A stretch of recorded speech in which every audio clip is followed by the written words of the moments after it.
Welcome back to ESBR Boxing's YouTube channel. Delighted to be joined by Elliot Grigg, which means we are, of course, in preview mode. Before we get into the preview, please do like this video, subscribe to the channel, drop us a comment on your thoughts on what we're about to discuss. But yeah, plenty of boxing content coming your way over the next few weeks and months and the rest of the year. I mean, we've got everything you can think of. We'll have you covered from every angle with different videos and different content ideas. But as I said, this one is a preview. We are at the York Hall on Friday, the 27th of September. Some European bantamweight title action, Elliot. Charlie Edwards, a name well known on UK shores, against Thomas Essomba, who is also a name known on UK shores despite not being a UK-based fighter. Not going to the records. We like to go into the straight, hard-nailed questions, as we always like to do these days, mate. But yeah, interesting one for me. Charlie Edwards, brother of Sonny, of course, former world champion way back at flyweight, now campaigning at bantamweight. And my question for you is, mate, can he become a two-weight world champion? At bantamweight, having already become a world champion years ago back at flyweight. It's very tough. It's very tough. I feel like we'll know actually more about Charlie Edwards after this fight. Frankly, I feel like he's had quite a long break. Like you say, fought him down at Fly, but obviously we've seen him that no contest against Martinez. Obviously, battles back in 2019, but kind of since then he's had sort of a time out, had a break sort of once a year essentially in 2024, 2023. Didn't fight in 2022 at all. So like he's kind of mixed start, sort of stop start hasn't he, sort of career over recent years. So for me, I feel like Essomba was a decent enough challenge. I mean, his record's not the best, frankly, is it? Obviously, he's lost to, like you say, he's lost to Sonny, he's lost to other British fighters around there as well. 13-8, I think his record is. So not the best. But I think, we sort of just need to see Charlie Edwards back, essentially. I need to see him sort of quite active, I think, before I can sit here and go, will he be a two-way world champion? I look at the names in that division. I mean, you're looking at guys like Nakatani. Do I think he'd beat Nakatani, Paul? Probably not, me. I can't sit here now at the moment and say I back Charlie Edwards to beat Nakatani, who's 28-0 or something. Other champions down there.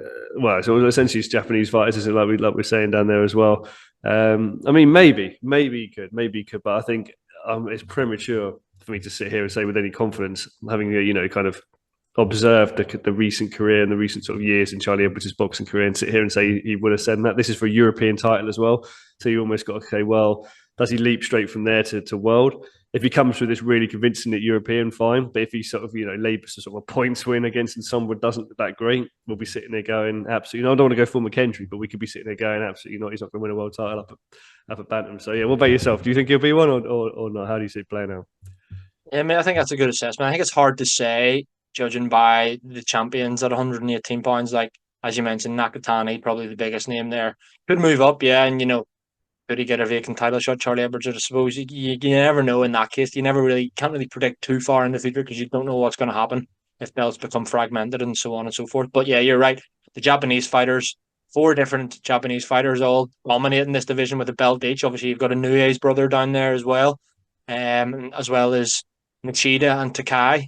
So there's a few there that without being experts on all of them. We know Nakatani and we know Inoue as well, but looking at the rest, I'm not going to sit here and say that I watch them religiously, but there's quite a lot. It just seems that all of the Japanese fighters in those lower weight classes are unreal. You know what I mean? They're just all class. So I don't think I can sit here and say confidently that he will become a two-weight world champion, Charlie Edwards. I mean, you look at his loss, and of course it was John Real Casemiro, so it's good company, like a really established name, and then they obviously that no contest with Julio Cesar Martinez, but it was a loss, really, wasn't it? The fact that he's jumping up to bantam, I know it's not massive, but it's only 6 pounds from fly, but like he's not a big guy, Charlie Edwards. I don't think he will become a two-weight world champion. I'd love to see it. I would really love to see it, but I have my doubts whether or not he can win a world title at bantamweight, mate. But yeah, as you said, we'll learn more after this fight.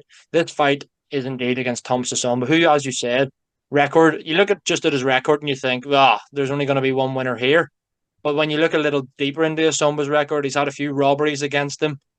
Most of his losses in really good company, as you mentioned, like Sonny Edwards, Jay Harris, Mark Leach, even Thomas Patrick Ward, Lee McGregor, kind of fighters like that.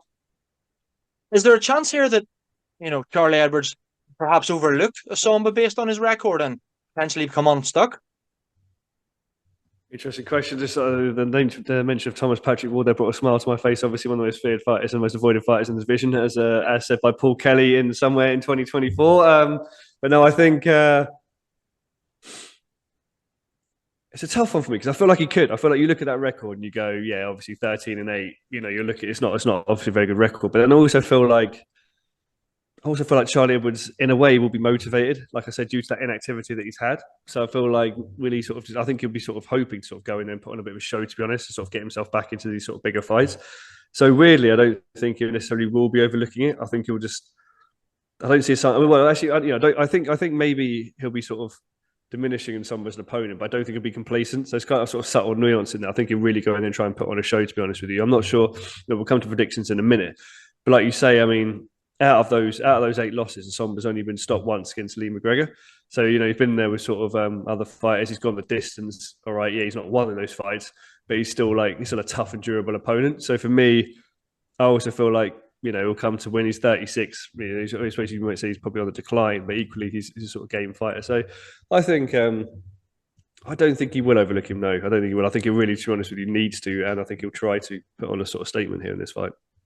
Yeah. I can't really disagree with what you're saying. I think it'd be silly to overlook Essomba, especially now that there was a wee while the Edwards brothers weren't really getting on, but now I think they've kissed and made up, and I know Sonny Edwards is.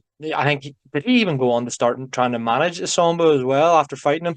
I can't really remember, but I think he'll have been giving his brother a few tips and stuff as well, and if Charlie Edwards turns up, he wins this fight. And let's be honest, that's no disrespect to Thomas Essomba, but I think the best version of Charlie Edwards wins this comfortably enough. So we may as well come on to predictions, mate. I'll go first. Why not? I think Charlie Edwards will win. I think he'll win on points. I don't think he's going to stop Thomas Essomba. I don't think he's a big enough puncher to do so. See it being competitive enough, but a comprehensive win for Charlie Edwards, something like a 9-3. Like not a shutout where it's a 12-0 or whatever. See Essomba picking up a few rounds at least. But yeah, I'm going to go Charlie Edwards, unanimous decision. What about you, mate? I was thinking about this. There's 12 rounds, obviously, as well. You look at Charlie's record. You got 19 with 7 KOs, and Somba you're looking at sort of 4 KOs and 13 wins. So yeah, I think part of me was thinking, no, don't be surprised with Charlie Edwards' late stoppage, but equally, I would favour points. To be honest with you, I would favour points. But if Charlie Edwards managed to get him out there somewhere sort of like 10, 11, 12, I wouldn't be surprised either. But if I was betting, I would go points. I think it'd be fairly. I think it'd be fairly dominant actually from Edwards. I think, like you say, the 9-3 sort of distance, 8-4 sort of fight. I can see it being comfortable, frankly. Yeah, Charlie Edwards points, and we're looking at European, and then hopefully we'll see see if we're proven correct or incorrect, whether he can jump to world honours next. But yeah, I think he needs a big showing here. He really does at this stage of his career. Yeah, absolutely, mate. Can't disagree. Friday, the 27th of September, the York Hall European Bantamweight title on the line. Essomba's belt now, of course. But yeah, let's see what happens. Guys, let us know your thoughts in the comments, what you think in this fight. What you think of the whole bantamweight division and how it looks, and could perhaps either of these men, suppose Essomba as well, go on to win a world title? Let us know your thoughts. Drop us a like in the video. Please subscribe to the channel as well. And yeah, Elliot, thanks very much for joining me. I'll speak to you again soon. Thank you very much, Paul. As always, guys, thank you very much for watching.